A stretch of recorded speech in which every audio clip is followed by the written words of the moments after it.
कोल्हापुरातील श्री ज्ञानेश्वर माऊली पालखी सोहळा भक्त मंडळाच्या वतीनं आज कोल्हापूर ते नंदवाड दिंडीचं आयोजन केलं होतं। संकल्प सिद्धी कार्यालयात पालखीचं पूजन झाल्यानंतर पुईखडीच्या माळावर रिंगण सोहळा पार पडला।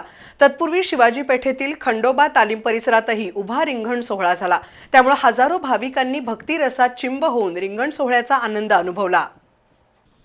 कोल्हापुरातील मिरजके तिकटी इथल्या श्री ज्ञानेश्वर माऊली पालखी सोहळा भक्त मंडळाच्या वतीनं कोल्हापूर ते नंदवाड अशी पायी दिंडी काढण्यात आली। टाळ मृदुंगाच्या गजरात आणि रामकृष्ण हरीच्या जयघोषात दिंडीची सुरुवात झाली।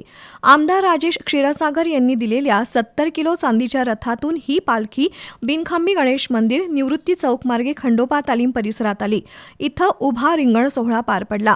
अश्वानं 5 वेळा उभ्या रिंगणात दौड घेतली आणि पालखी मार्गस्थ झाली। त्यानंतर पुईखडी इथल्या संकल्प सिद्धी मंगल कार्यालयात पालखी विसावली। इथं दिंडी प्रमुख आनंदराव लाड महाराज यांच्यासह अन्य मान्यवरांच्या हस्ते पालखीचं पूजन झालं। त्यानंतर पुईखडीमध्ये रिंगण सोहळा झाला। संतोष रांगोळे यांच्या संग्राम आणि माऊल या 2 अश्वांचं पूजन झालं आणि या दोन्ही अश्वांनी रिंगण सोहळ्यातील 7 फेरे पूर्ण केले। यावेळी वारकरी आणि भाविकांनी विठुनामाचा गजर केला। विठ्ठल रुक्मिणी, संत ज्ञानेश्वर, संत तुकाराम महाराज आणि वासुदेव यांची वेशभूषा केलेले वारकरी सर्वांचं लक्ष वेधून घेत होते।